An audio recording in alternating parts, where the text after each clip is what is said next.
still be discussion about it. Good deal? Yeah. Okay. Guess we're ready to start the work session. Yeah, thanks for everyone for coming to our work session. We want to talk about, just gain a little bit more information on the bond process and, what that looks like. Zach, do you have Kristen? Joining, What's that?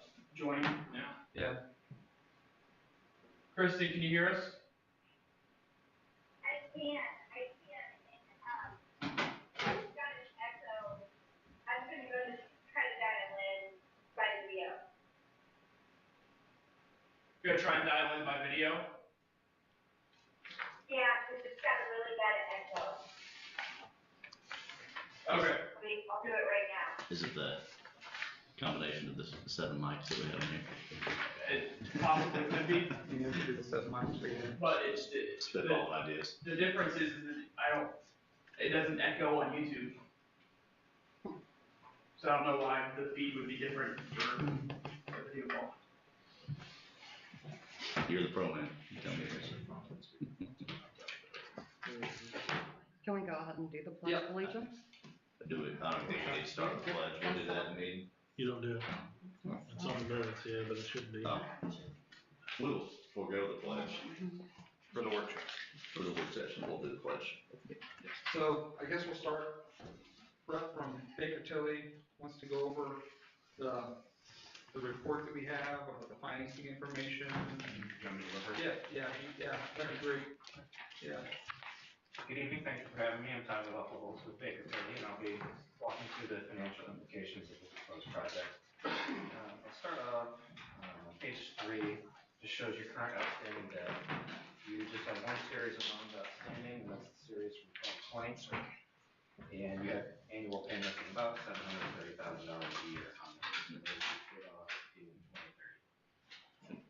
For clarification for people out there, that's the field house money, correct? Page 4, you'll see just the detail of that page showing your annual payments.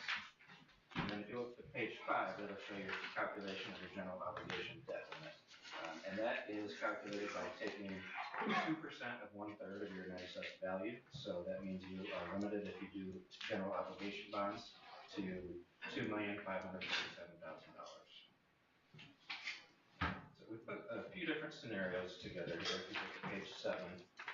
The first scenario is a $5.68 million project, issuing it all at once. And that will be paid off over 10 years and 2 months. Using conservative interest rates, we would estimate that over the life of the bonds, the total interest to be about $2.16 million, with a maximum annual payment of $834,000. And we have structured all of these to have you have a gradual increase to your debt service tax rate. So for all these scenarios, we would assume a 10-cent increase in 2025, and then the total increase beginning in 2026 would be about 22.44 cents for this option. And that's not in addition to the 10 cents, that's from 2024 to 2026. That would be the total increase. Scenario 2 is Tyler, was that option the same option that was presented last time at the last board meeting? At the last work session we had? I think we should shorten it. No, last That time. was 4 years, 2 months. Last time what we had was it was all going to be in one foul swoop. We had the initial scenario was a 2.5 over 4 years, so that was only half of the money that we needed. And that was going to be a 22-cent increase in 1 year. And then the second scenario that was listed was a 15-year repayment plan So it's for a 15 full years. 5 to Okay, 6. got it. So this first option is that option Okay. is shorter repayment. Got it. Sorry. And then the second scenario would be splitting it up into 2 different series, issuing up to your geo capacity of 2.545 million this year, and then issuing the rest of the 5.68 next year, and that amount would be 3.35 million. The geo bonds we paid off in a little over 7 years. The first mortgage bonds in 2025 we paid off over about 9.5 years. We're using those same conservative interest rates. We're assuming about $668,000 for interest on the first series and then $1.2 million for the second series. And again, that would be the same impact to your debt service tax rate in 2025 and then 2026. And then the third and fourth scenarios are the same as those first two, except it assumes that you lower your borrowing amount by $250,000, which you would potentially take out of your rainy day fund. Just to show you what the difference would be there. You can see that the tax rate impact wouldn't be much, a little over a cent difference of an impact. And then you can see that your interest expense would be a little lower too, just borrowing a little less. But we have had those paid back in the same amount of time, just have slightly smaller payments over the years.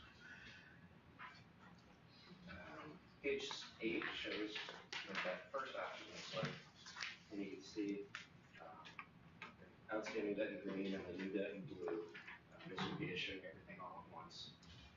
You can see we have that smaller payment there in 2025, just to gradually increase 10 cents there, and then the remaining 22 cents.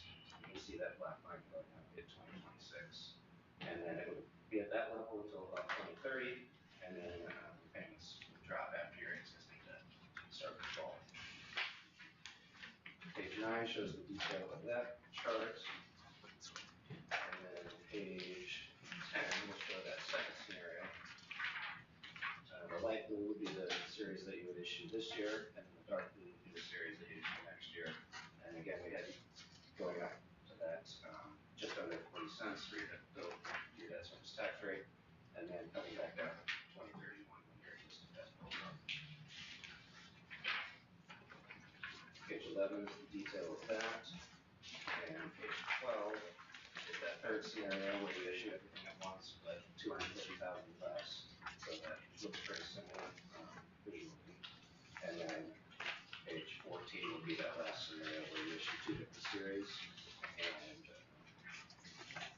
that would be $250,000 less than option 2. If you turn to page 16, you'll see how this impact would affect various types of taxpayers within the district.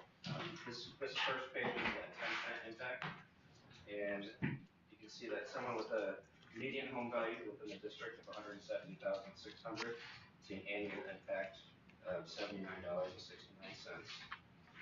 For every acre of agricultural land, that would be a $2.28 impact per year, and for every $100,000 of commercial or rental property, that'd be $100 per year. Yeah, but I got a question about that. So, is that figured in with our tax cap? So some people are gonna tap out at the max cap. Right. So they're truly not gonna be paying the numbers. I'd have to go look at what your tax caps are. I know your rate. 1%. Right, but I'd have to see how many people are actually hitting that to see what kind of. Well, I know You are, okay. I'm gonna hit it. Okay. So. We could do an analysis. Yeah, because I mean, obviously people that are gonna cap out, that's gonna, obviously affect our operational account. Right.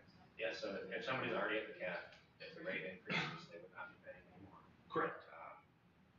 We could do an analysis to see how much that would affect your operating fund. Right, because I don't think we wanna take any from the operating fund, right, Bonnie? Right. So that's what we gotta be careful of. Right. I think that Because the debt is gonna, hold on, the debt is gonna be taken care of first, and then it's gonna take out of the operation fund to cover the debt. Right. So then our operation fund's gonna be lower. It would be. Yes. So that's what we gotta be careful of. We're gonna cover the debt, which would be no problem, because that's gotta be covered. But then our operation fund's gonna be lower, then we're not gonna have as much money to operate on. Okay, I have a question. Sure. As somebody that just owns my home, how do you max out? How does that work? The max, you're capped at 1% of your gross assessed value, so your home Okay. value. You won't be paying more than 1% of that amount. Okay. And then businesses and agriculture, they have different caps, but for homesteads, it's 1%. Okay. And that's just for your But house. But you gotta figure like people that own a house and then they have another acre, it's still the 1% on that too, so you have to figure everything in. Woods, I mean, it's quite a complicated ordeal. And we do work with a third party, called Policy Analytics that we can reach out to, and they can predict parcel by parcel, if the rate goes up so much, how much of that. Yeah, because it's even, We can reach out to them. yeah, because it's even with the type of soil you have on your farm ground, that's how much you're taxed. So then some farm ground can max out and some won't, so it's quite an ordeal. Yeah, that's something we could look into. And that's what I don't want our operations fund to become short. And I can speak a little bit to the rainy day fund, talking about taking money out of a rainy day fund to pay for some of these items. Mhm. Right now, we have just right around $1 million in a rainy day fund. I really don't feel comfortable with getting that lower than 750,000, just because that's our emergency, that something happens, something goes wrong, we have to use that money to pay for things. That's why we set it in here at 250, to keep it at 750 or higher, so that way we do have some of that money in case there is an emergency, something comes up, we have some of that money to pay for that. That's why we aren't using the full 1 million in rainy day to push towards this, because we want to make sure we Right. cover our total costs, so. Right. So scenario one in the new packet, that is rolling the two bonds out separately or at the same time? Scenario one is issuing it all at once.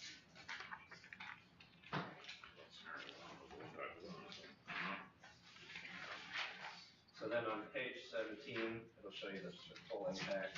If you go up to 22.44 cents and 21.23, and that's again the difference between issuing everything and then issuing everything minus the 250,000. So for scenarios 1 and 2, the median home value at $170,600 in annual impact of $178.82.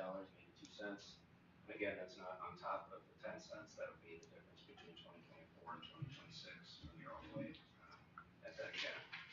And then the scenarios 3 and 4, where you issue a little less, would be $169.18 per year for each acre agricultural land. Scenarios 1 and 2, you can see a $5.12 impact.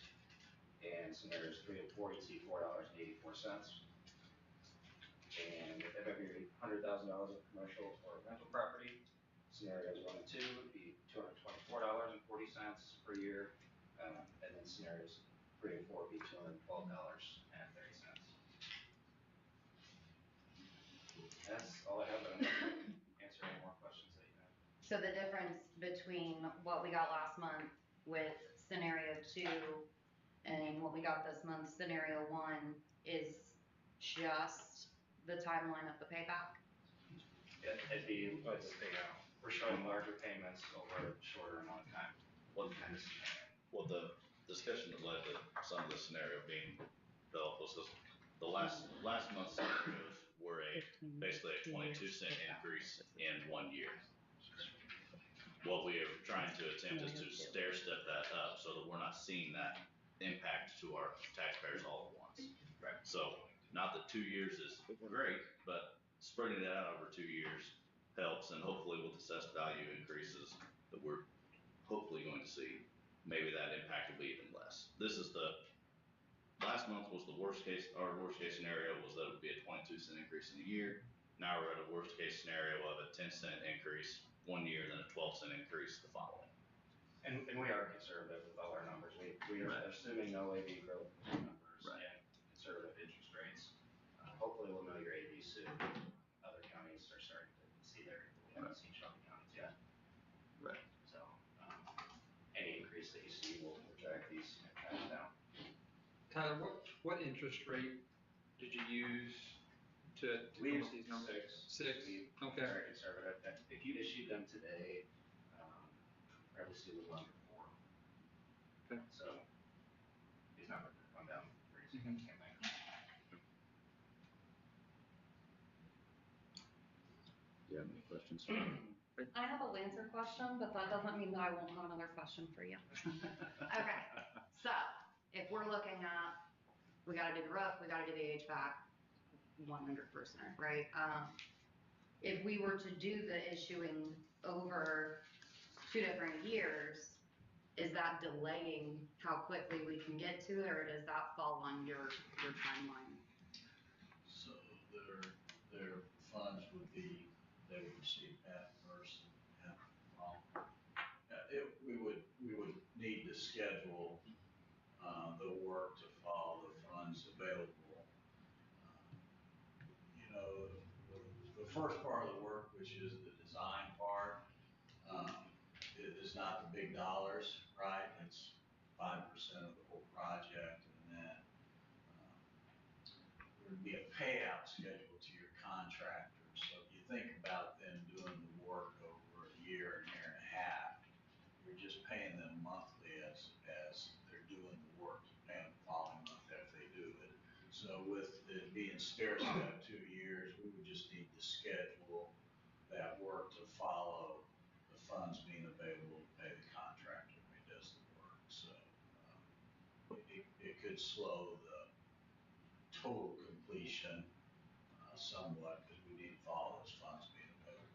Like, I just have concerns with what you told us last time about the one spot in the roof that nobody wanted to step on because you might fall through it. I have concerns about delaying that. Right, so repair. if we were gonna do it in a step fashion, you know, I think that would be the piece that you do first. And then maybe, replacement of some of the, mechanical units or something could be put off, you know, delayed a little bit, ones. We could figure out which ones we think have another year or two of service life. I did want to say that, also I did go review the tennis courts after the last meeting, and they have large cracks through all 5 courts. Some of the cracks are, over an inch, inch and a half wide. So I did try to re-estimate the funds to see if we could fit some funds in for the tennis courts. And so with the new budget, I think we can allocate $200,000 of the money to resurface those tennis courts, because they're probably in worse shape than the track is if you really walk both of them. So I think it'd be good to try to fit those into this project. You're talking about resurfacing the tennis courts, but you said that resurfacing wasn't good enough for the track. You know, and I'll just tell you, and I would preface it that we resurfaced the tennis courts, that there needs to be some ongoing maintenance to them to make sure they don't crack up again. But you were talking about the fact that, most cracks in asphalt are due to an underlying problem, There is. So was resurfacing them going to be enough, or do we need to rip them out of there and find out what's going on underneath? Like you suggest we do with the track. If you have the funds available, it'd be sure nice to completely dig out the tennis courts, but I could not find that kind of money available, within what you're looking at for your bond issue. And for the track work, The track, I've still got the full amount, how much was that? It was 350,000. So, and again, these are all like budget estimates at this time. There's nothing to say that we might only spend 250,000 resurfacing and rebuild the track, which leaves, $100,000 more to spend on the tennis courts or. I just hate to spend $200,000 of taxpayer money throwing a Band-Aid over top of it. And I certainly understand, and I certainly get what you're saying, because I will say, I think that some of the things even resurfacing could be done better. I mean, there were no control joints cut into those tennis courts, and they cracked like right where you'd expect. If you would have cut a control joint like right down the nets, that would have given it some ease. And if you look at those cracks, I mean, it cracked right down the center, right where we should have had a control joint. But yes, you're not going to get the full length of those tennis courts unless we were to rebuild them correctly and get into that subsurface. You're exactly right. could stretch if you're able to borrow the entire 5.6 million that, that we bid things or take some alternates, it would be nice to get those included in that overall project with the roofs, the HVAC, the track, and to get those tennis courts put in because they are, they're in pretty poor condition. And as we look at option 2 with the staggered payouts, what timing within 2024 or 2025 does this money actually flow? We would be looking at, for this year, selling in October and closing in November. And then for next year, we just assume the spring issuance, but that can be adjusted. So really, You'd have no impact on your schedule. That would not. If you got all the money by next spring, I would expect for a majority of the work we're talking about to be done in summer of '25. So it sounds like all the funds would be available by summer of '25, and that's when the majority of your work would be done, next summer. So I have another question from last meeting that I meant to ask.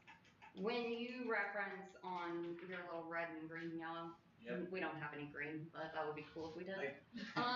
You did. We had to erase it to fit in your. When you reference the 1956 and 1969 portions, when you're talking about the HVAC, is that when they were installed? Like, are the components that old? Or is that referencing the age of that part of the building? That was the portions of the building.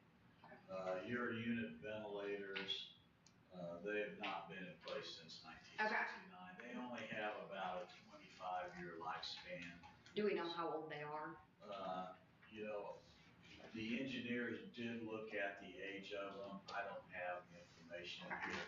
I would guess, though, that they are about 25 years old, and that's really the end of their lifespan for a unit ventilator. Do you know that with me? I got a couple questions.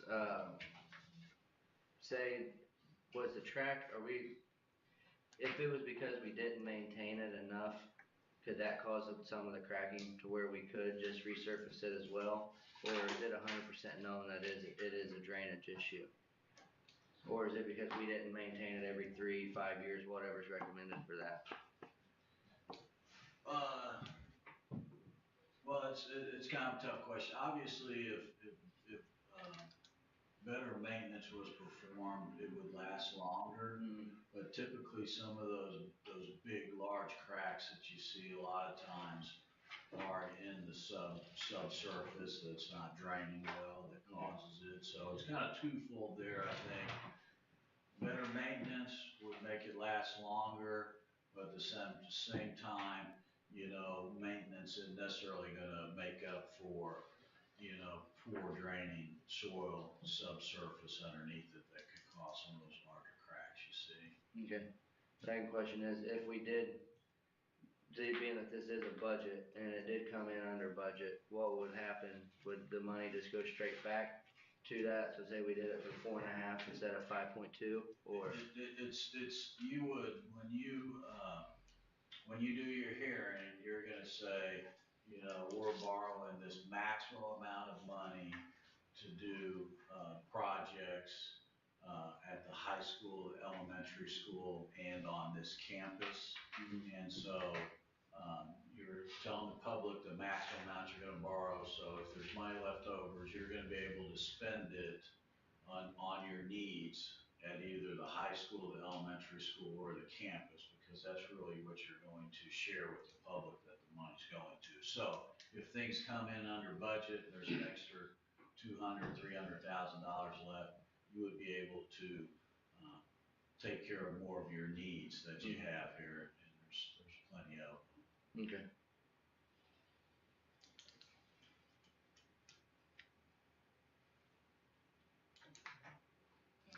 That's all I have. As we get into this and jump into any of these options where we're maxing out our bond capabilities, as we find the need for additional projects, do we still have other avenues that we can explore to take on additional projects for the district? Yeah, I mean, we're showing that in these scenarios that your payments wouldn't be dropping until 2031. But again, that assumes no AV growth, so if you get any AV growth between now and whenever you would need to have additional funds, we could tailor payments on an additional bond to have smaller payments in the first few years and then larger ones later. And I would think with some AV growth that you'd be able to do that and hopefully keep your rate at that point as well.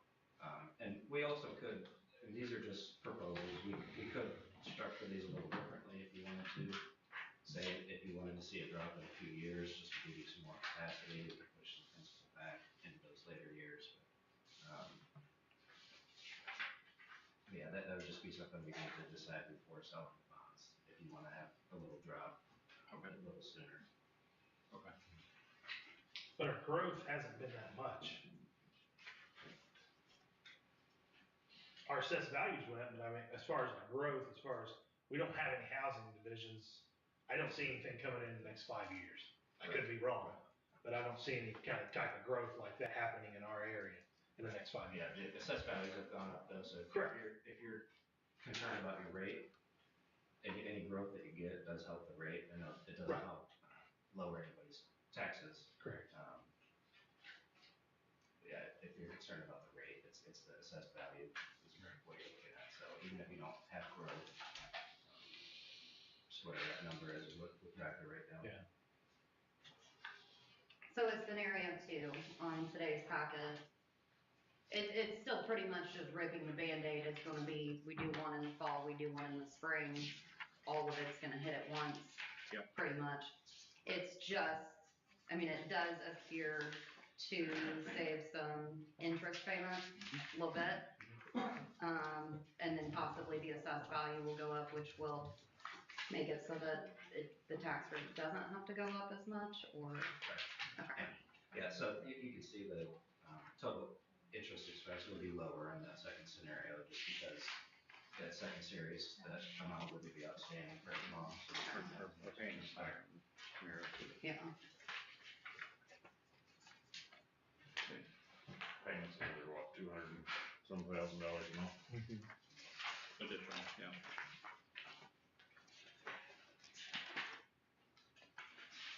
Dr. Wilkins, I know I asked you, but I didn't know if you checked. Do we currently have any leaks in our roads right now? We don't have any leaks right now. Anytime we have leaks, we fix those leaks. So we have had leaks, and we fixed those. So we don't, I think like I told you before, we don't, if the roof's leaking, we don't let it go. We try to patch it, do what we can to make sure that it's not leaking on the kids. But as of today, if it's gonna rain tonight, they're saying, Not that I'm aware. you don't expect to come in the morning and Not have that huge leaks, no, correct? not that I'm I mean, aware. anything can happen, I understand that. Totally, yeah. But- not that I'm aware of. Okay. Okay, back to you. There's visible holes, so. The I mean, leak, I don't know that it's going through the roof membrane, getting all the way through the insulation, coming through, your deck, and then you have a big water puddle, on your floor tomorrow morning. But there's visible, Oh, I mean, we've had issues. there's visible holes. Yeah. There's water. classroom. right, we There's have water classrooms. getting in through the roof. It just may not end up as a puddle in your classroom, but if you're up there, I mean, as we've reviewed it, I mean, you can see visible. Okay. holes. Yeah, I mean, there's also a section of the roof that has pulled away from the wall. Right. Am I correct in that? Yes, and a lot of times that's the membrane over the years shrinks and Right. pulls like that, and then it stretches tight. Typical At some flat point, roof, yeah. it could split it. Right. And we've had multiple times, like over the last year, where we've had issues with the water getting into classrooms. Am I correct in that? Yeah. If you're asking me, I mean- No, I was looking back there for Oh, Alex. you She said answered that yes. better than me. Yeah. She said Pardon yes. me? I said you could probably answer that better than if you had issues like that. Correct. Okay. But then what we're looking at here is just the high school. We're not even No. touching the elementary yet? No, we are. Okay. Okay. Yeah. Okay. We have the completes the whole. The worst areas of the high school Okay. and the worst areas of the elementary. Okay. The elementary actually, we'd be, re-roofing probably over a third of it. Okay. So I think we'd be getting the worst area, about a third of the elementary would get re-roofed in that amount of money, so. I think I agree with Travis when he said, we don't want to Band-Aid the tennis courts. I don't want to Band-Aid the roof anymore. Yeah, I mean, what we're gonna do is, wherever we take care of that section, so like we replace a third of that elementary school, it's good for 20 years. It's got a 20-year warranty. If it leaks, you call them, they come out and fix it, for no cost, unless, somebody's shot an arrow into it or something, or, went in it with a screwdriver or something. Otherwise, when you replace that portion of the roof, you're gonna get a minimum of 20 years from now out of it. A little maintenance, you get another 5 or 10, 20 to 30 years out of that portion. So, well past the time when you're gonna pay off the bonds. I guess another question that I probably didn't ask last time, or it may have been asked, when you were on the roof, or your guys were on the roof that we just had done, the portions that we just had done, are we having issues with those, or do those look like they're in pretty good shape? I think the areas that have been recently, done, like the field house, no issues, that roof's in good shape. It's got another, 15, 20 years. I'm not saying that you never have to do another piece of maintenance, but no, your newer roofs are in good shape. The roof areas that we're looking at, they're 25, 30 years old. I mean, they're old roofs in bad shape. Just so the public is aware as to where those funds came from when we did the last roofing project, that was from ESSER grants, correct, Bonnie? Yes. So that was able to be done without taxpayer impact. Unfortunately, we just don't have that option available to us in this time. And that got done 60%. I want to say that was the rough number. It's like 55, 60, yeah. Right, 55, 60% of the roofs in the buildings, and they took care of the worst parts of it at that point. But these are the parts that are still yet to be done.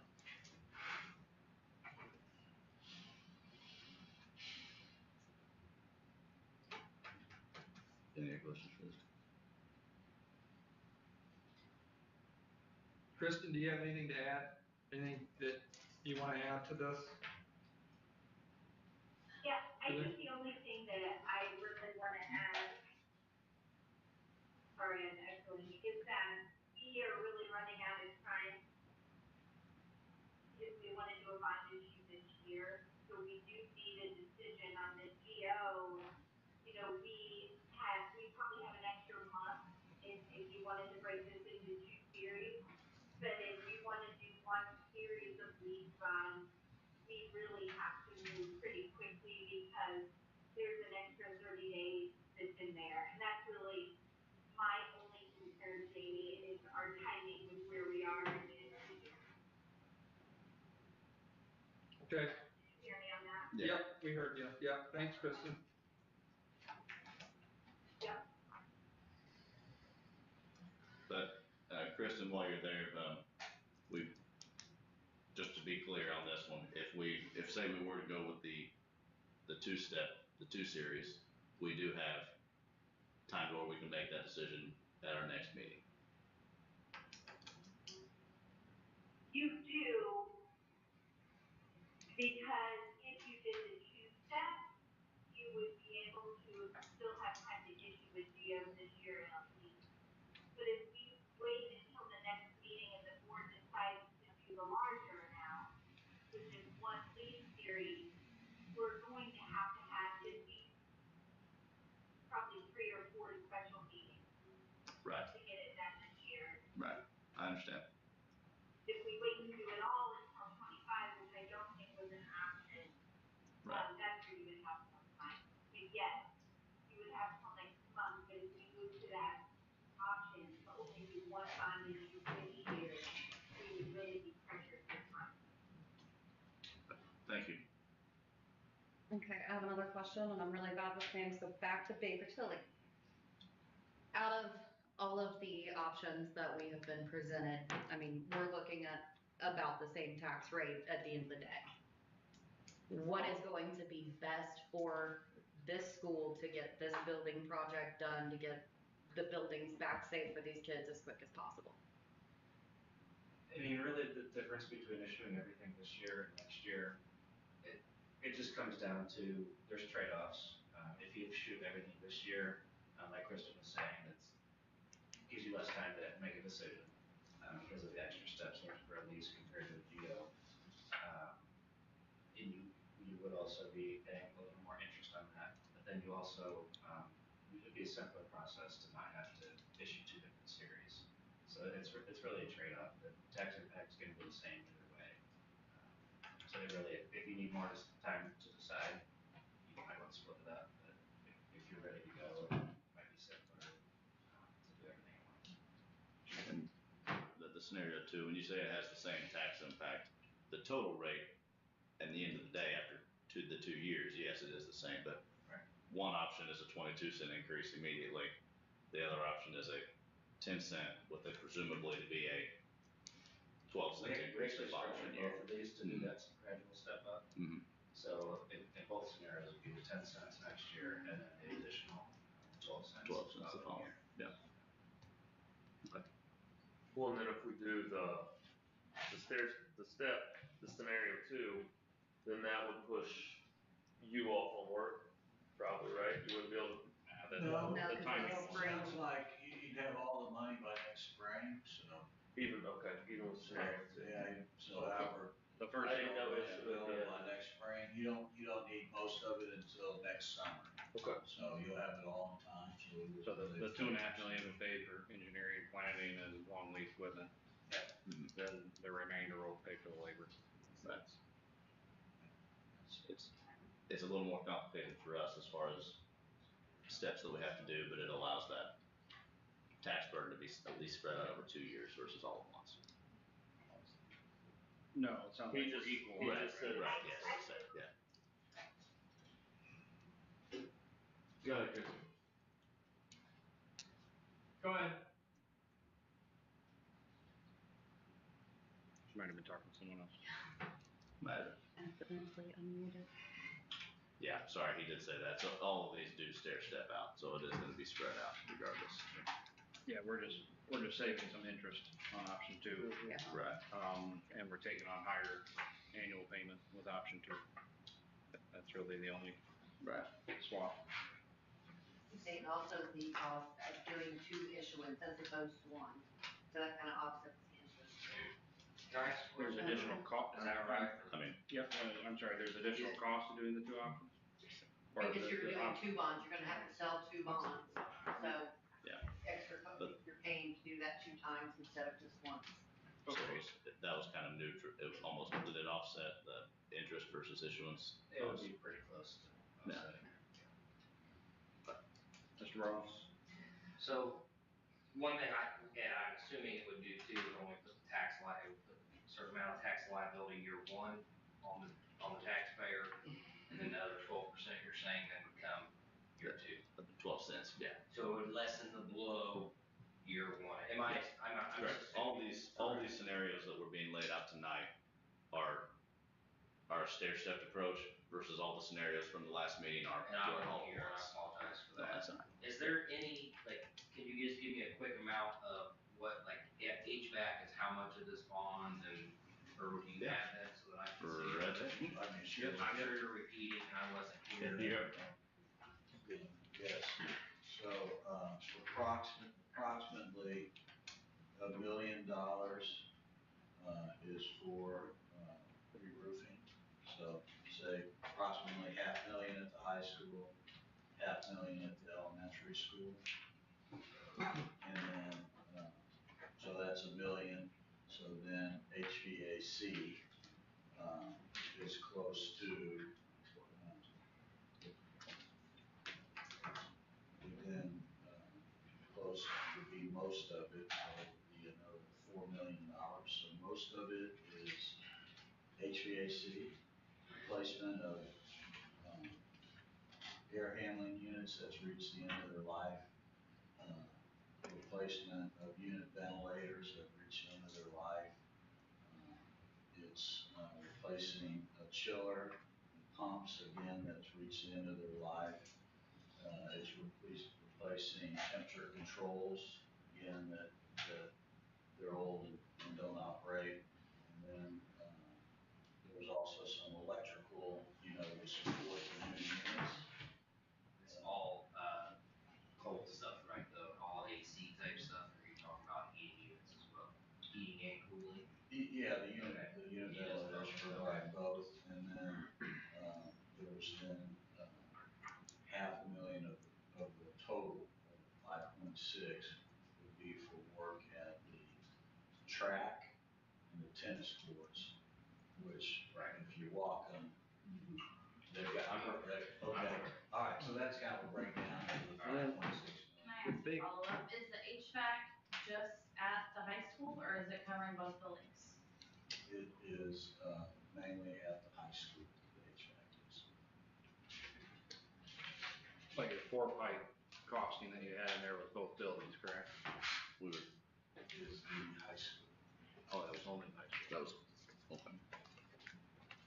Just so everybody knows that they didn't get it posted on the school website, if you go to the school board tab, down to the bottom, all 4 of the packets that we were given last time are all public information, they're all on the website, so thank you to whoever did that. It's all this stuff, and I'm assuming we'll make this available again. Yep. From tonight's meeting, so everybody can get a copy of it. Thank you. Are we allowed to speak more? Carry on, there's nothing. Yeah, go ahead. Like, I don't envy what you guys have to decide to do, because this is, a lot of money, taxes. I attended this school, I was here when there was no outside facilities, my senior year was the year they redid it.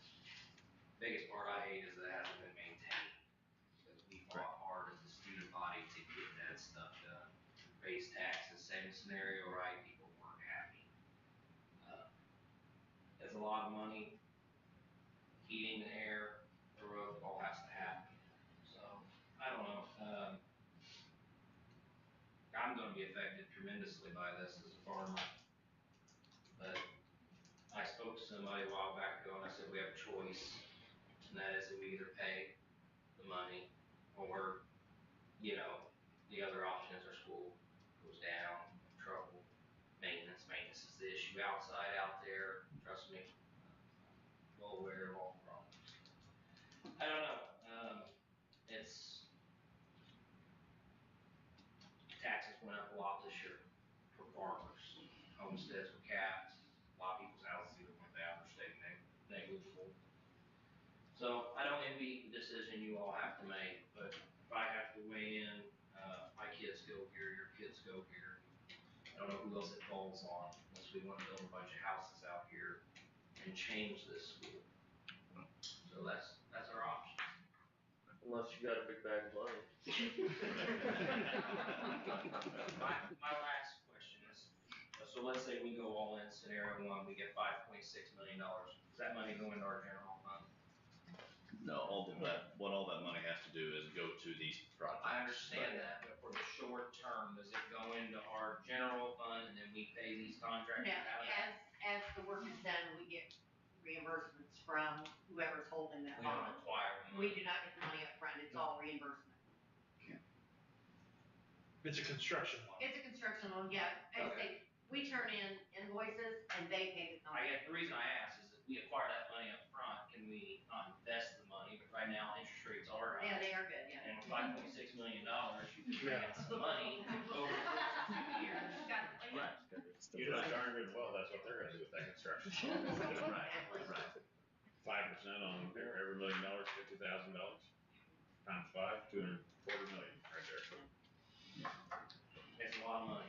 It's the track stuff, the reason, and this is one man's opinion, but I'm upset that it wasn't maintained over 20 years, 25 years, I'm gonna date myself here, since it was done, because it was all brand new, but we need to work better than if we do these things at doing that, Absolutely. I don't think HVAC and roof are things that we can ignore. I shared in your frustration with that, the amount of maintenance that had been done over the years, but then they told us that at the last meeting with the life expectancy of it, even a maintained track's about 20 years for it. So I was a little shocked about It was a that. big deal when I was a kid here that we had a center track. And the superintendent came and said no more track meets. And no more baseball games. And so, trust me, my son plays baseball out there, and it kind of kills me that the infield's grown up with weeds and all those things, because there were a lot of people that thought, well, you know, and there were people that weren't for it at that point either, right? We don't need that, it's unnecessary. Well, beauty's in the eye of the beholder, right? So, I don't know, that's my 2 cents, what it's worth too. I'm gonna pay more, but I don't want my kids to get rained on when they're in school, and I don't want them being cold in the winter and hot, so. I also went to school here where there was no AC, so it all got put in my time. So it was nice, made school better, I'll tell you that. Thank you. Okay, Tyler. So now that we've figured out we have to pay the bond issuance twice, which then pretty much eats up what we were saving in interest. So then realistically, the difference between scenario 1 and scenario 2 is lower payments and the possibility of the AV going up in the time between them. Well, the AV timing doesn't really matter. Okay. It's just, you'll issue these bonds, and then each year, whatever your AV is, that'll determine your tax rate. Okay. So that doesn't, so the only difference then really is just we're making smaller payments back. If we go with the. And it gives you more time to make a decision. Scenario 2 does. Yes. Yeah. Over a longer period as well. Okay. Scenario 1, 10 years, scenario 2, 7, 9. Yeah. So it's just a faster repayment. Yeah. Any other questions for these two while we go? Good. I'm sure I do, but I don't know what they are right at this second. Any questions over the stuff I handed out about this? Any clarifications on that? Well, okay, so I did the math too. Essentially, if we go all in, rip the Band-Aid, go 0.2244 on the tax, we're still the second lowest tax rate school district in this county. So like, Triton is the only one that would be lower than us at that point, and it would be by very little. About a cent. Yeah, it basically put us on par with Triton as the cheapest. And not just in this county, that's if any district that we touch. Not saying that makes it any easier to swallow, but yeah, all I wanted to show with some of these numbers out here was that we're not price gouging. We're not just doing it for fun. This is something that. No, this is not fun. Right. We're not winning any popularity contests of doing it, and Well, there's no gain for us. This is just maintenance. It's nothing, we're not trying to add on, which would be nice, but this is just to maintain the school that we have. Yeah. And you do have a very low tax rate, even throughout the state. The state average is about 5, and you're at 65 cents. So, We also have a lower population. well, You're right. right. I mean, that's the truth. No, You can't compare us to Triton because they have way more population than we have. I mean, they have subdivisions, they have warehouses going there all the time. We don't have that. I mean, so you gotta take that into consideration, or I can take that into consideration. It's the people that live here, you're burdening them more with more money than you are up there. I disagree with that because Shelby Eastern is an even higher rate. Everybody, I mean, Waldron compared to Southwestern, as far as the demographics there, pretty similar. You know, I mean, I mean. You say our population's the same? I'm saying that the demographics, your income, your home values, things like that, we're definitely very comparable. I mean, we have to compete against these other districts as well. So there is, I mean, yes, we have a smaller population, but it's all based on percentages. So when you talk about percentages, I'm saying that an acre of farm ground, $100,000 assessed value house, all those things, if you spread those across all those areas, it's all percentage based. They also get more money so it's just, percentages and you spread it across, I think it is. What we've done is been very fiscally responsible and done a good job over all these years, but in the end of the day, we still have to take care of the kids, and like Blake had said, even with this increase, we're still gonna be the cheapest.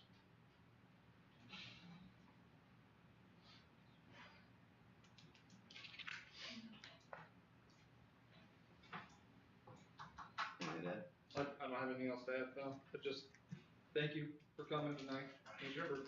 Yeah. Yep, thank you. I mean, my biggest fear is I just wanna make sure we have buildings and proper environment for kids to learn. That's the only thing I want, is just safe place for our kids to come and learn, so.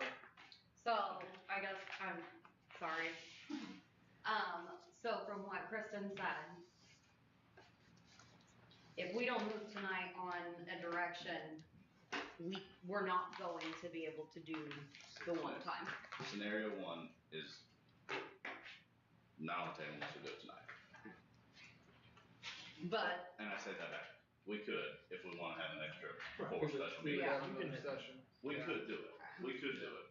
So it's not like we have to make a decision on that. but then scenario two wasn't, half dozen of the ones. Yeah, scenario one, we would have to schedule another meeting between this meeting and the next. I would just like to see how it's gonna affect our operating fund. Yeah, we can reach out. Yeah, because the cap is, you can't get over that. Right. So, There's usually a couple weeks turnaround with that, but we can reach out to them.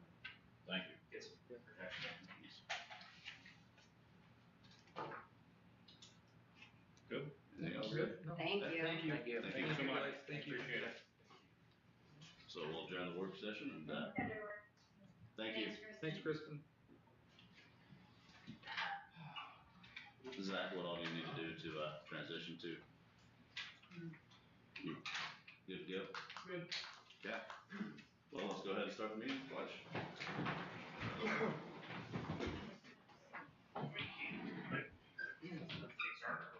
I pledge allegiance to the flag of the United States of America and to the republic for which it stands, one nation, under God, indivisible, with liberty and justice for all.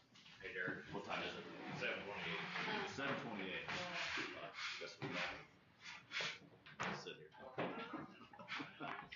You wait. Yeah.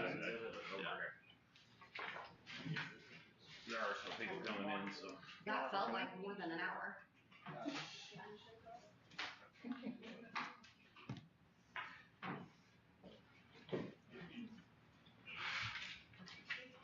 We need some background music.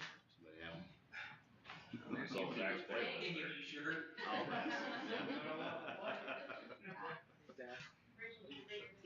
I didn't bring my mix CD from 2008. Sorry. Very good.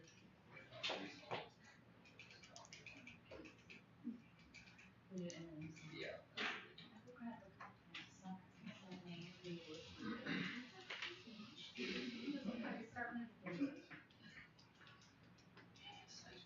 John, you missed the pledge, and now we have to sit here for one more minute because we said the pledge a little too early. A little ahead of ourselves. Not used to being on time, certainly.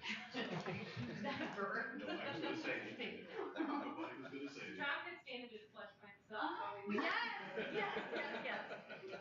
Since you got to miss out on. I'll say it twice next time.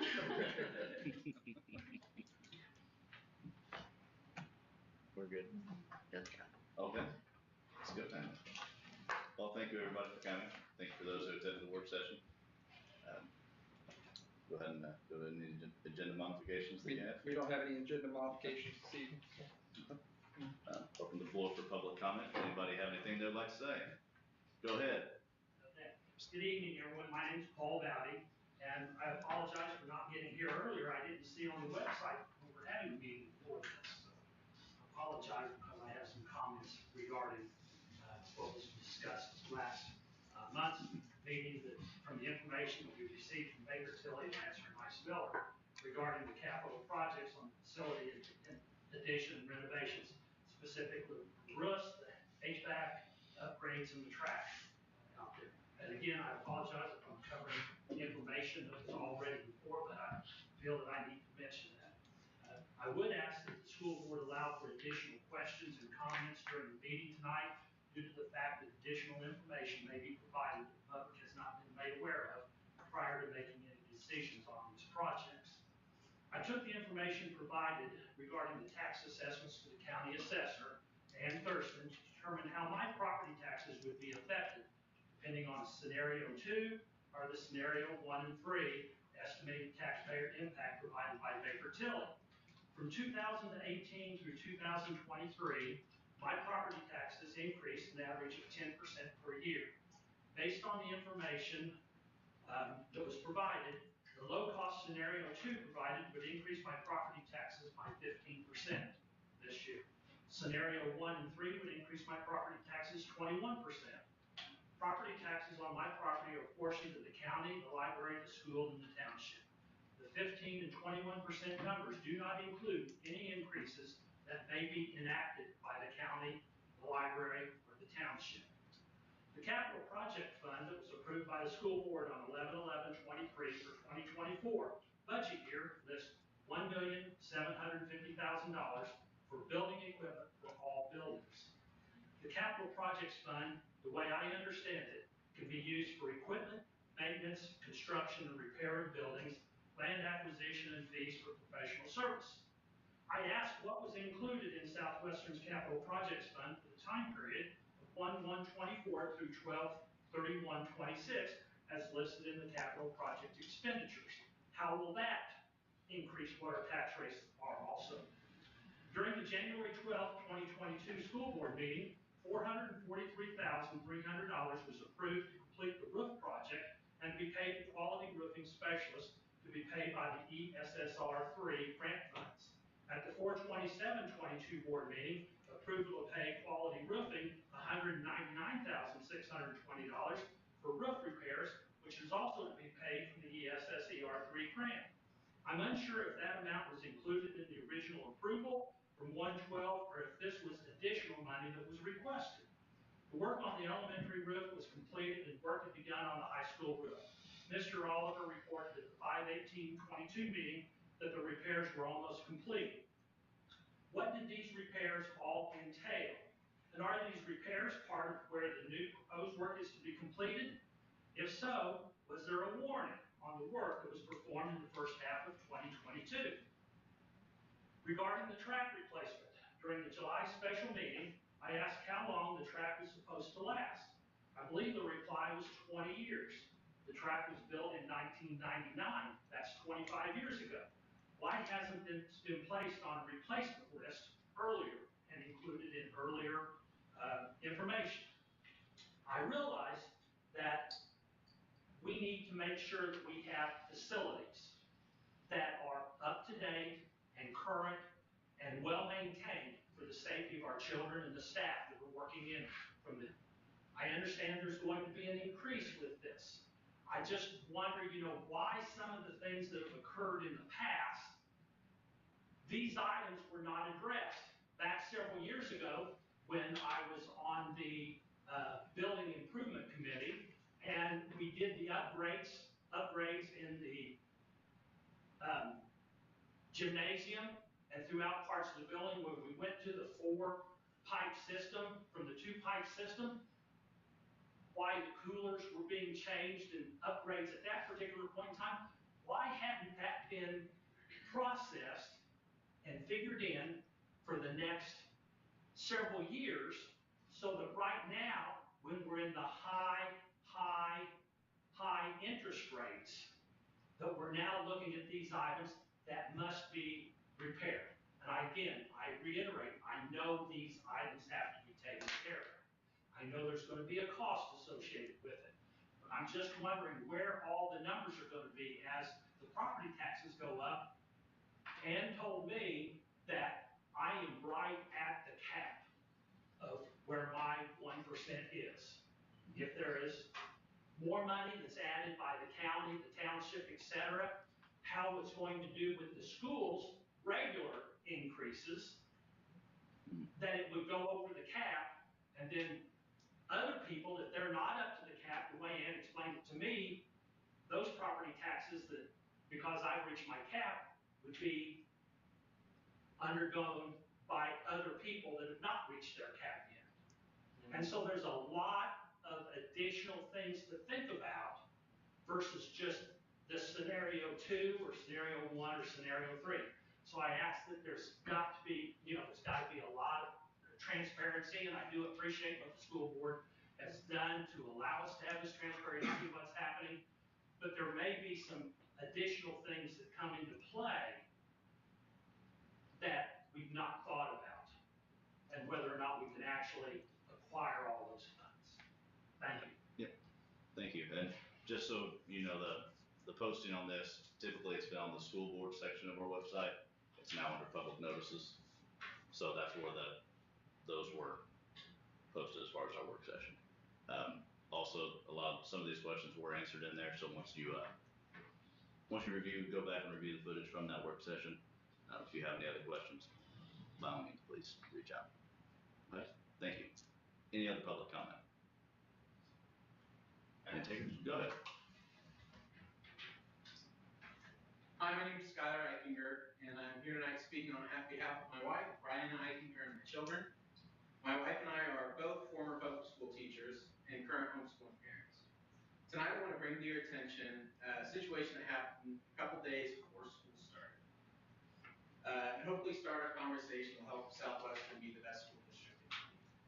So in 2022, after a few years of COVID and raising our kids, we have, as of now, we have a 6-year-old boy and then 3-year-old twins. Excuse me. But anyways, in 2022, my wife and I were young parents to a 5-year-old who was ready to enroll in kindergarten. Knowing our son better than anyone, it was our opinion as teachers and as parents to homeschool him, and eventually his brother and sister. So my wife and I left our jobs as school teachers, and I started a new career, and we made the necessary changes to do what's best for our kids. After we began homeschooling 2 years ago, we quickly learned that Shelby County is an opportunity desert for homeschoolers. There are incredibly few structures in place to support parents. Generally, co-ops are not actually any cooperative education, but more support groups that do crafts and take field trips. The quality time spent is generally pretty superficial and very sparse, once a week, something like that. And it's not structured as we would like. Groups can have be rather cliquey or resistant to outsiders. And to compound challenges, it's very expensive to homeschool. And creating those opportunities we want our kids to have relies on charity or a very solid single parent income. And I'm not into the 6 figures yet, maybe one day. Getting to the point, last year we caught wind of a family who began sending their children to Walton on a half-day schedule. The school corporation made a few requirements in order for them to participate. Number 1, they needed to participate in 3.5 hours a day, every school day. They had to participate in test prep and standardized testing. And then they needed to remain in good standing by keeping a good attendance record and taking responsibility for knowing the schools and teachers' essential dates and requirements. That is to say, don't make our teachers work harder than they already are.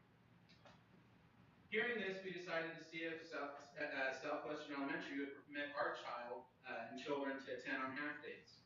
My wife is a former school teacher here, and we felt comfortable trying out an arrangement of this nature. This past May, we contacted Ms. Cohen to see if this possibility existed, and her response was extremely positive. I recall her comments being along the lines of, "We would love to have Simon attend. Our teachers are wonderful, his grade is full of great kids. If you can work with us, we can work with you." Our son was jubilant. He attended Southwestern in preschool, he has friends who go to Southwestern, and he was so excited to be getting the best of both worlds. In July, we arrived at the front office to register him. The ladies in the front office recognized him immediately, offered their greetings, and showed him how excited they were to see him again. He rode home all smiles, asking millions of questions about what the school year would be like. On August 1st, I received a call stating that due to new laws passed by the state, Simon would no longer be able to attend other than a 40 to 45-minute window for specials each day. I contacted the part-timers from Waldron that were our family friends to see how they were responding to this change. They said, "We're still keeping the same schedule as last year." So I couldn't help but wonder, what the heck happened? Why all of a sudden this late change 2 days before school starts? I asked if I could be in contact with Mr. Wilkins to pinpoint the policy change summarize the rationale I was given, I was told, this is not healthy for the classroom. Where would we draw the line? How could we ever manage all these altered schedules? And this isn't what's best for the school. To say the least, my son didn't take the news well. One of the most significant incentives for me leaving my job as a teacher was the sense from the school corporation in which I was employed. It felt like they had the motto, the child always comes first. Unless it costs money, or if we can kick them out if they're being too big of an inconvenience. This partnered with the test scores I saw at my faculty meetings, and now looking at the averages from the 2024 state testing, the state averages only 30% of the students being proficient in math and English. Only 30%. So this influenced our decisions to leave to choose a more flexible education for our kids that we could be a part of and ensure that our children were getting that education. Unfortunately, I can't manufacture learning under someone other than a mom and dad. I can't arrange friendships, and I don't want to steamroll every single obstacle in my child's path. I'm not afraid of people with pink hair or anybody with different beliefs than us. As you probably would think the standard stigma for a homeschooling family. I do want them to have interactions with people they disagree with. I want them to overcome challenges. I want them to navigate complex relationships. And I want to ensure that they are meeting the mark academically, while also guiding the development of their morals and values.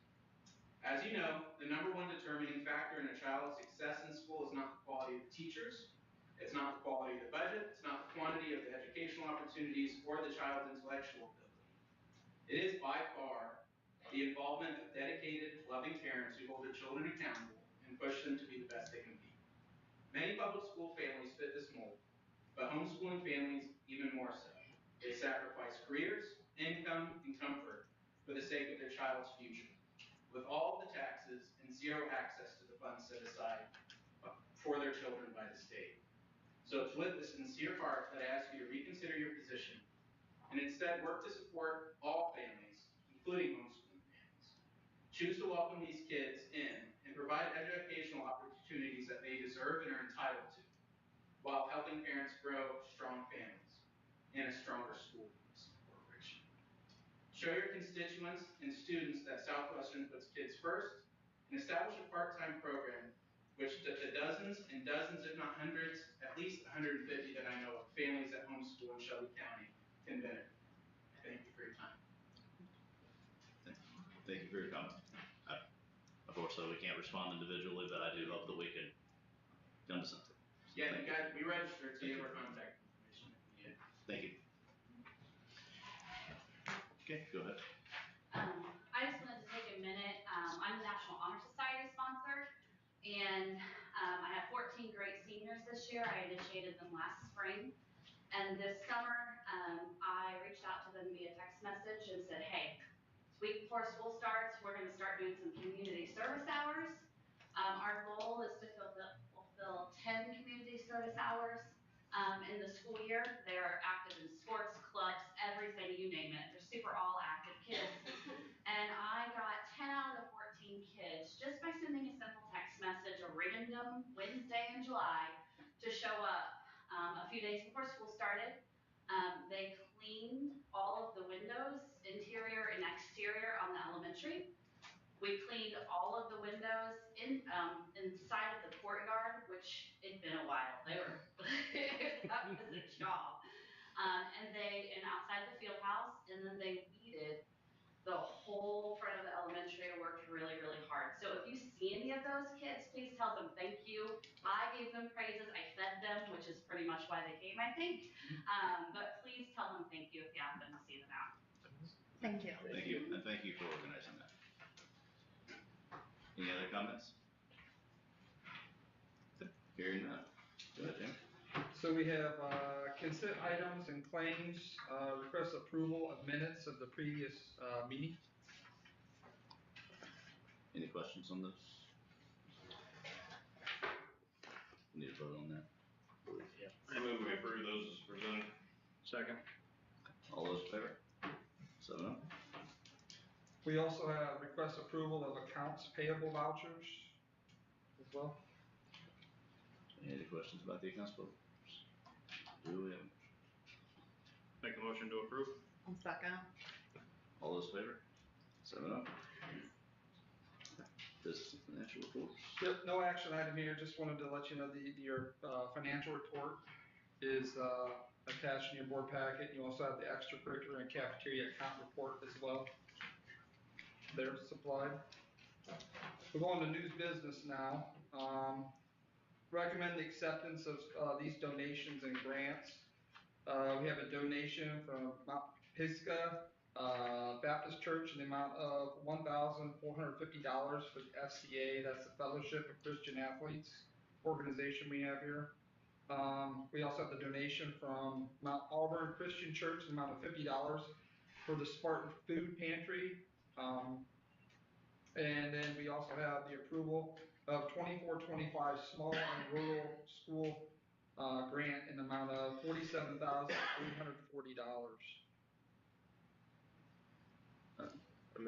Yeah, just question, what is that grant gonna be to us? What do we know, or is it just kind of a general?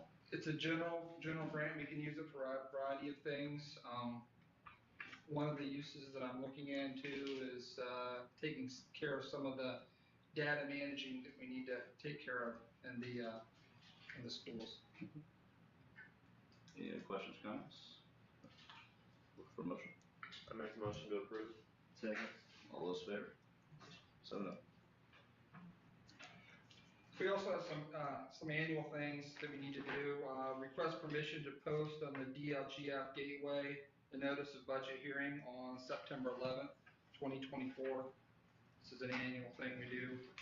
Make a motion to approve that. Second. All those in favor? 7-0. Also request permission to post capital projects plan and bus replacement plan on the district website. So moved. Second. All those in favor? Hold on, I have a question. Sorry, I was waiting for him to ask for questions. All right. Went too fast. Are those new or are those ones that were done prior to you? I believe those are going to be. They're actually still in the works. This is just the notice. Okay, This is just hearing, the okay, Yeah. all right, perfect, sorry. Yep. Yep, you're fine. Perfect. Now we're gonna go for all those in favor? No. 7-0. Perfect.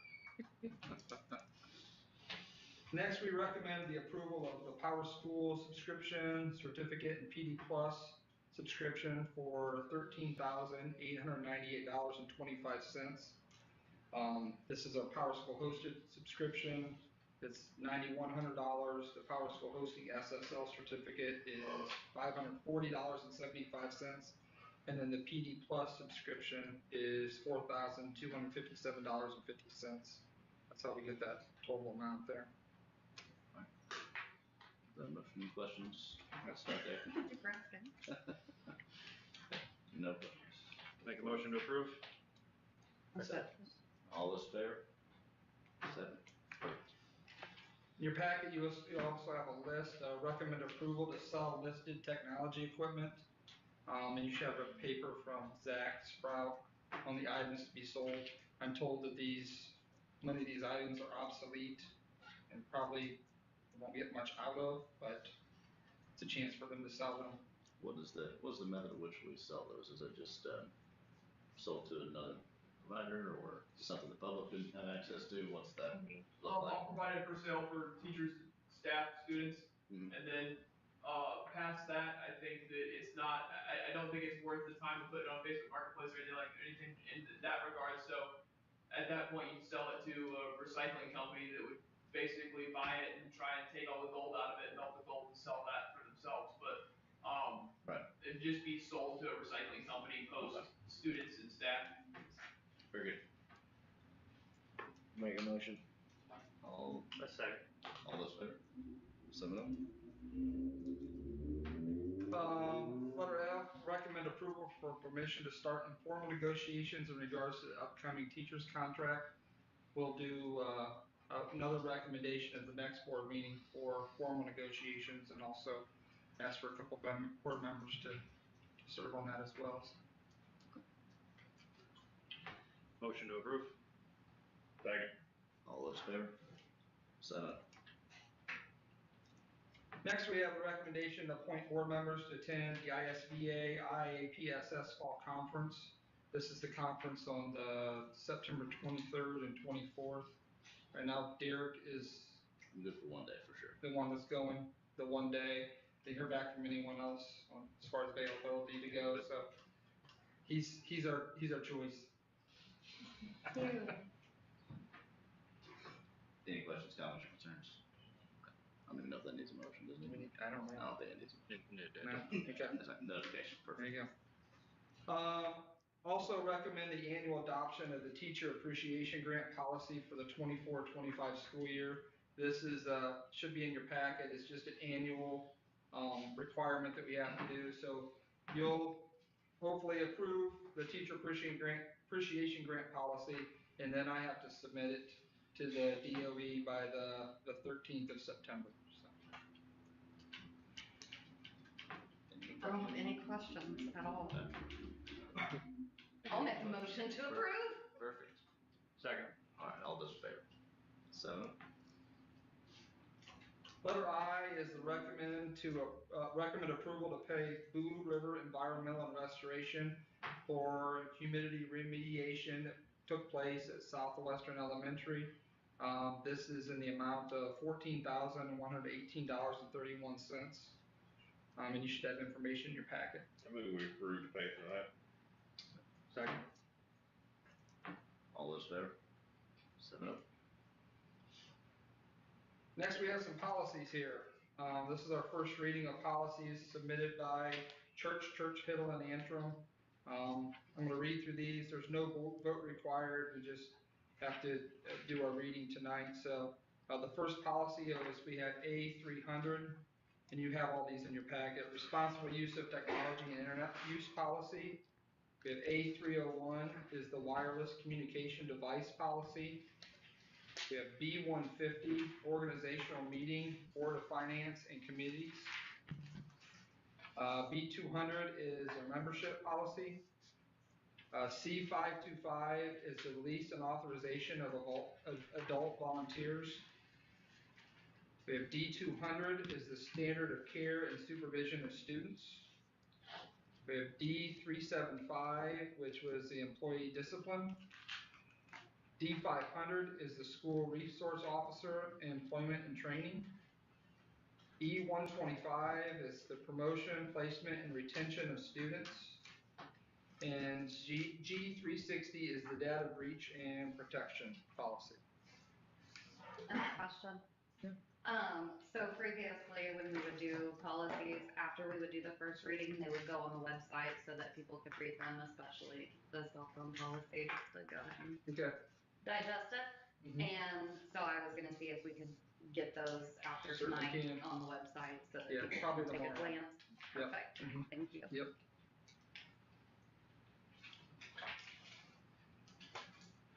Nothing under other? Don't believe. Yep, I didn't know if anyone had any questions to get to on policies then. Okay, I have no other. So now we come to our reports and presentation, our elementary. Don't we have K? Oh, I'm sorry. Yeah, okay. We scratched. No. No, We scratched it. Okay. We have our reports and presentation.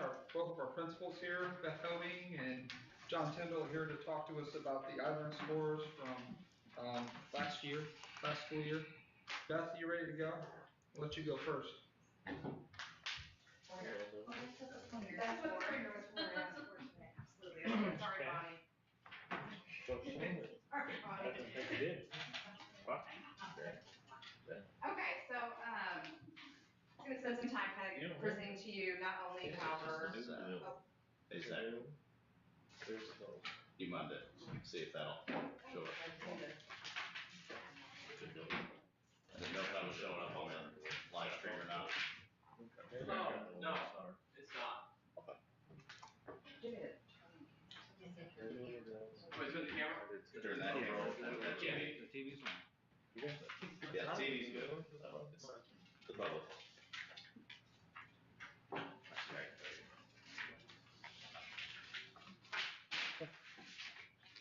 Put it on the website because it's got glare on it, so just in case. oh, yes, I can do that. Okay, so I'm not only gonna present our iLearn data this evening, but I'm also gonna present our NWEA data as well.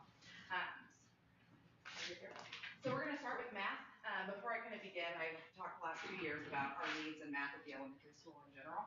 Our kids weren't achieving at that level we wanted for them to achieve. They were really struggling just with the conceptual math. What does math mean? How do I problem solve? Our math program was very rote. It was very kind of drill and kill is what we kind of called it. So last year we adopted the Reveal series, which really focuses on understanding the concepts of math and understanding math conceptually. And we saw a huge amount of growth in our students.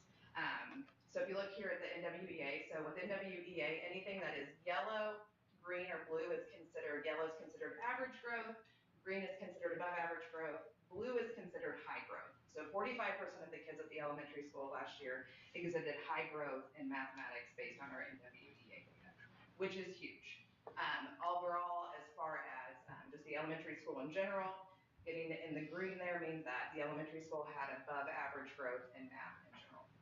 So something to kind of remember with this is that we started with a lot of needs and we're getting our way up there, but we're still working. So we're still working to improve our math scores. So going into our iLearn data. So I have kind of the breakdown from the state, but really this is kind of the part you're probably wanting to look at here. How did we achieve compared to the other kids in the state of Indiana? So in third grade, the state average is 52.4% passing rate. We were at 48.8. So we're right there, pretty close to it. In fourth grade, the state average is 48% passing, and we were at 48.8. In fifth grade, it's 40.8, and we were at 35.6.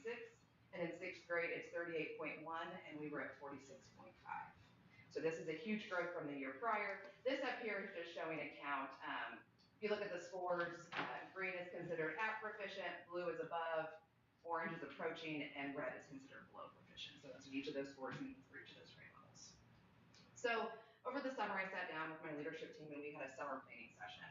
We've got a lot of steam in both math and reading, but what do we need to focus on and what's our plan for this upcoming school year? So I also included our school improvement goals for last year and then our one for this year. So last year, our school improvement goal was that we would have a combined average of 60% of students scoring either at proficiency or above proficiency as measured by the iLearn math assessment. We did not meet our goal. We were at 45%. I feel like maybe I was a little bit lofty in that goal. I'm completely transparent with that.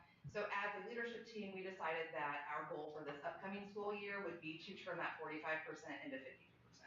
So that's our goal for this upcoming school year, is that 52% of our kids would be either scoring at proficiency or above proficiency in our iLearn math assessment. So once we set our goal, we listed all the needs that we had at the elementary school in math. And we chose the top 3 that we felt had the biggest impact on our students and their achievement. And so this is kind of our focus for the year, or our plan. Number 1, we are going to participate in more of our professional development and our new Reveal Math series to make sure that we are using it to its fullest potential. We've seen a lot of potential with it, but we want to make sure that we are using it to its full potential in all of our classrooms. Number 2, we're going to create experience for our students focused on building stamina. A big thing with iLearn is it is a big, long test, and it takes numerous days to complete, and our kids were struggling with stamina and keeping our kids focused and able to complete those long, big tests. And number 3, we'd like to create some new curriculum maps for each grade level with math. The ones that we have currently are based on our old math series, and we'd like to dive in and actually make those based on our new math series. So those are going to be our 3 goals there for math. Moving into ELA. So here is our NWEA growth for the year. Again, so the yellow would be average growth, the green is above average growth, and the blue would be that high growth. So we're at 47th percentile of our kids. That's about average as far as reading growth goes. As measured by the NWEA, we were still pretty impressed with our growth this year. And moving forward into our iLearn. So again, kind of with the breakdown in there from the state, but down here at the bottom, how did we do compared to the state? In third grade, the state average was 38.6. We were at 37.2. Fourth grade, the state average was 41.8. We're at 40.6. In fifth grade, we had 40.3 as the state average. We were at 39.8. And in sixth grade, the state average was 41.1, and our sixth graders had 62.8% passing rate. A special note on this, our sixth grade was the 28th highest performing grade level in the state of Indiana. So they beat their goal from last year. So the 2030, they passed the 2030, they beat their goal. So then we did the exact same thing with reading. So we looked at our goal from last year, which with our school improvement plan goal, last year we decided to do one that was based on iLearn and then do one that was based on NWEA. We also wanted to somehow include our kindergarten through second grade students into one of our goals. And so we kind of chose reading last year with that one, and our goal was that 70% of our kids in kindergarten through second grade would meet their NWA growth goal in reading, and we met that goal with 71%. So when we met as a leadership team this summer, we wanted to focus on all of the grade levels. And we wanted to track their growth from the previous school year to their growth from this school year, and really kind of wanted to break down that data even further. So we set a grade level goal for each of our grade levels. You can see them down here, of the kids reaching their NWEA growth potential. Kindergarten is not included because they didn't take the NWEA in preschool. So we don't have any really baseline data for them. So it's really just first through sixth grade. So we kind of went the same process. So what's our plan? We broke down all of the needs that we have in reading. What are those top 3 that's going to have our biggest impact on student achievement? The first one, we're going to have a huge focus on writing this year. We're forming a writing committee, identifying grade level expectations in writing, and creating common writing assessments. And Ms. Barlow, who's here tonight, is going to be kind of leading that charge for us. We're also going to continue creating those experiences for students based on building stamina. The same thought process. We've got those big long tests, and our kids are just, they don't have the stamina sometimes to complete them. And we're going to participate in more professional development focused on our Wonders reading series to ensure that we're using it to its fullest potential. Also with that note that this is kind of our reading adoption year. There's a lot of differences in the state as far as requirements for reading. They have a approved reading series list that we can choose from that includes the science reading. So with Fort Gillingham and with the things that we're already doing in our classroom, what exactly do we need for our kids when it comes to reading? That is it. So do you have any questions? I try to keep it short. Thank you. You're welcome. No, thank you. The writing is hard, and we had that conversation about my child with this test last year. Scored incredibly high, but he asked you, well, I just read these articles, they wrote about this, how am I supposed to write something different? And I just read what they wrote. And so, that's hard for these kids. It's difficult. You remember, Ashley Five Coach, she has served on the grading committee for the iLearn test for the state of Indiana. And she's been a huge resource for us because she has helped us kind of determine what are they looking for in our kids' writing. So that's been a huge resource for us at elementary school. Thank you. Thanks for I that. will say that Beth invited me to their leadership team meeting that they had this summer, and I was amazed by the work that the teachers were doing in that meeting. Beth did an awesome job leading the group, but it was a collaborative effort coming up with celebrations and also areas we need to grow, and they just did a great job working together. So kudos to Beth and kudos to the whole team for doing that. They did, and it was a time in the summer they all came in and gave up some time to work on that, which was super impressive. So it's a good day. Yeah. Thank you. Thanks, Beth. Thank you. I don't have a fancy PowerPoint, guys. Sorry, I got paper.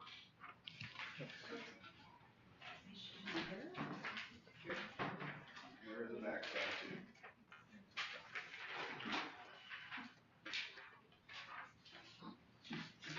All right, so iLearn covers 7th and 8th grade in my building, and when we look at it over the past couple of years, our clear weakness has been math, and so that's there at the top. Language arts is first. Language arts, we have always been at or above the level at which the state is. So in 7th grade, when you look at it, the state average was about 42%. We were at 33%. So we fell short of where we normally fall in a given year. At the 8th grade level, it was at 43% at the state. We were at 48%. That is normal. That is strong. I'm happy with those scores, but there's a lot of room for improvement there as well. When we look at that 7th grade, first year teacher was in there.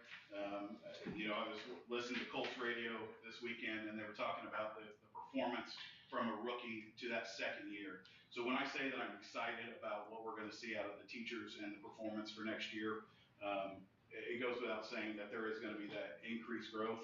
I know that, but I also want to make sure that we can support that teacher in improving those scores. So we fell below that year, or the state average for this year. When we get to my goals on the back, we'll see that what kind of goal we're going to set to move forward. Eighth grade, strong, above state average, room for growth. We'll see that goal in the back as well. Then we get to math. Math is where we are weak, okay? And that's the biggest room for improvement. How we're going to address those, we'll talk about here in just a few minutes. At the grade 7, the math state average was 34%. That is at or above proficiency. We were at 10% as a corporation. Okay, our 39 seventh graders there last year scored 10%. That was our passing rate. At the 8th grade level, our 53 8th graders scored an 11%, and the state average is at 32%. All right, so there's a lot of area for growth there, and really focusing on that achievement is going to be key for this year, and not only supporting the teachers, but also finding ways to make sure that students are being met with individual goals to meet those needs, okay? So if you take a look at that back, all right, when we take away, what do we take away from that data? 7th and 8th grade math are well below the state average, all right? It's clear that foundational skills are there, but when they get into 7th and 8th grade, the focus is on the extended learning part, real world situations, taking it beyond what the skill is, all right, when it comes to math. So we got the foundational skills. How are we going to now make sure that we're going to address that extended learning, the deeper level of learning, so that those kids can perform well? That then goes beyond iLearn. That goes into their CTE offerings at Blue River. That goes into the SAT. So all those kids, whether they're college bound or they're work-based bound, need to make sure that they're extended learning there in math. All right, 7th grade ELA was just below the state average. 8th grade is strongly above the state average. That's been maintained year after year. And then half of our teachers in those 7th and 8th grade content areas are first-year teachers, okay, who need support, who need to make sure that we are supporting them in the instruction that they're giving our students, okay? I'll be the first one to say, I think many of you agree, that last year was not the perfect time for me to be able to support those kids, all right? That is my main goal this year. Number 1, right there on the growth goal. We have a lot of students who are falling short, but they're right at approaching proficiency, right? They're in the yellow. So if you take a look at those graphs, those yellows are approaching proficiency. It is showing that they are just almost there. So when I look at goals to be set for the coming year, I want to focus in on those yellow students, those students who are almost there, because those are the ones that we're going to be able to make passing more so than those students in the red. So when we look at 7th grade ELA, we said the pass rate was 33%. I want to set a goal for 45%. That's a 12% increase. At 7th grade math, from 10% to 35%. Why such the drastic growth? When you look at math, there are a lot in that yellow tier.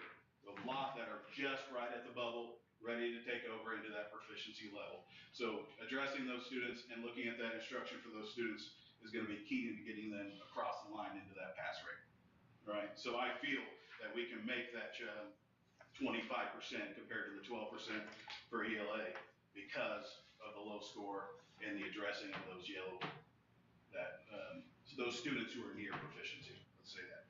Okay, 8th grade ELA, we were at 48%. Okay, I want to go to 50%. All right, it's the reason why it's 2% an increase.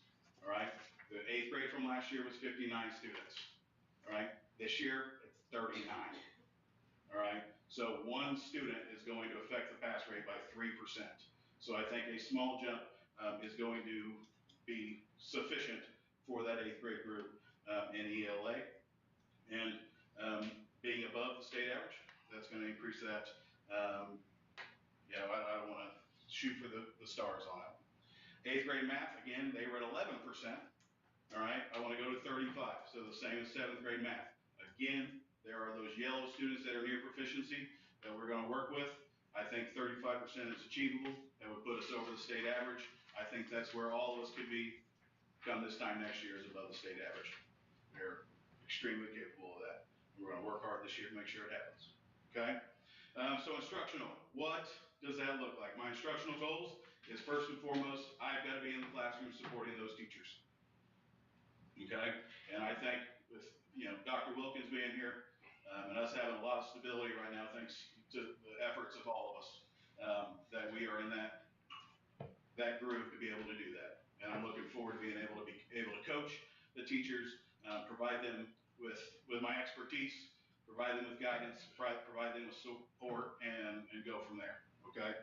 2, those professional development practices. We need to look at specific things, best practices in classrooms. Okay, Ms. Hoeing was talking about it earlier when she was talking about, what the kids need. I lost my train of thought. I'm sorry. Best practice. Best practices. She was talking about skill and drill. Okay, the skill and drill, might have worked 20, 25 years ago, but what we're focusing on in improving these scores is the hands-on learning, the engagement, and those extended learning practices that revolve around real-world situations. So best practices, differentiation, progress monitoring, so making sure that we're not letting kids just slip and slide and gain no traction. We're making sure that they're improving day in and day out. What are we doing to monitor those kids? If we need to address those students individually, how are we doing that? And then extended learning strategies, like we were talking about with how we're asking questions, why we're asking questions, getting the students to understand why they are learning what they are learning. There's a lost art of that right now. There's a lot of lack of motivation and a loss of why do I need to know that? So instilling this in our teachers to make sure that we are addressing each student individually, giving them an individualized experience, while also providing them with the best opportunity to learn. All right. Establish rewards initiatives targeting student achievement and motivation. Okay, like I said, student achievement is down, motivation is down. So how can we as staff come together, get some rewards in place that will motivate students and increase that student achievement naturally? Get students to really care about the test, really care about learning again, because we're in a kind of a lull with that at this moment. All right, and then I really want to kind of show appreciation. The first 2 weeks here, we're not 2 weeks in yet, we're close. Really seen a difference in some students with our new policies revolving around attendance and the electronic devices. I think kids are going to be brand new kids. They're going to act differently because of them not having those distractions in class. If I broke down the student achievement data, I bet attendance would have a strong correlation to the lack of achievement in some of our students. So those new policies in place, I think we're going to see a huge difference in student achievement, huge growth, but we got to attack it from several different angles. When it comes to instruction, policies are going to be great. We're off to a great start. I've really seen a difference in kind of the morale of kids and the lack of disturbances that we've had that would usually revolve around those electronic devices. So we have a lot to work on, all right? And, I know my staff is going to get up to the challenge. They want to see students succeed. Everybody wants to see that. We want to see growth. So we already we're going to start tomorrow with professional development and really jump into data diving and what's it going to look like for our teachers to improve practices in the classroom so that we can see the student achievement on the rise. What kind of questions do you have? I don't even have any. And you guys have my contact information. You know that I would be happy if you guys reached out and we could talk more about it if you would like. All right. Thank you. Thank Thank you. you, John. Thanks, John. All right, on to personnel. We have leaves, resignations, and terminations. I'm going to do all these together. We have recommendation to accept the resignation of Olivia Chandler as instructional assistant at Southwestern Elementary as of July 31st. I also have a recommendation to accept the resignation of Dennis Reese as custodian at Southwestern Elementary as of August 5th. And a recommendation for the resignation of Jessica Hatton as librarian at Southwestern High School. Actually, it's at Southwestern Consolidated, so it's a whole district, as of August 8th, 2024. Move to accept those resignations. I'll second. All those in favor? 7-0. All right, we have recommendations to hire a bunch of these too. I'm gonna put all those in one as well. Recommend hiring Riley Jesse as elementary, at the elementary for the position of instructional assistant for this coming school year at $13.75 per hour for 29 hours or less. I also have a recommendation for Kayla Johnson, this position of elementary preschool assistant for the 24-25 school year. Recommendation approving Jamie Guy for the position of lead for high school cafeteria. Recommend approving Chelsea Smothers for the position of lead for the elementary cafeteria. Also have a recommendation for hiring Alexandria Evans for the position of elementary cafeteria staff. Recommend the hiring of Michelle Heitlinger for the position of speech assistant at Southwestern Elementary. We also have a recommendation to hire Isaac Overby as assistant soccer coach, the varsity. We have a recommendation to hire Blake Miano as junior high soccer coach. Recommendation to hire Devin Razor as junior high soccer coach. Recommendation to hire Courtney Weddle as junior high volleyball coach. And then a recommendation to hire Valentina Richardson as part-time elementary custodian as well. Any questions, comments, concerns? I'll make a motion to approve the recommendations to hire. Second. All those in favor? 7-0. All right, time for my comments. It's been a great first week and a half of school. Super impressed with the staff at our staff day that we had. Impressed by what I'm seeing when I walk around the buildings. Kids engaging me and just engaging with me and engaging with the other adults. It was great to see. It was great to see her back to school night too. I knew that was one of the things I was going to miss coming into the superintendent role is before I was at the elementary as elementary principal. And it's so cool to see those kids coming in the elementary, especially. They're all excited with their parents and ready to go. I hadn't seen it from the high school, junior high perspective. And that was really cool this year too. The kids were all pumped up to come in. So that was great. We have had some issues with transportation, and that is something we're working through and working on to try to get some procedures set in place, some processes set in place. So next year we don't have some of the issues we had and the confusion we had. I certainly do apologize for that and want everyone to know that we are working through those to try to get a little bit more clear path as far as who's riding on what bus, when they're getting picked up. We can improve in all those areas. So we're going to work hard to get that straightened out. Starts next school year. So thank you. Travis, board member comments? No. I want to thank everybody for coming in the public comment. I have a question. Nobody has to answer it right now, but things like the kids that came and cleaned up our school, can we recognize them in the future at board meetings just to highlight that we appreciate that? It's a good thing. We appreciate that.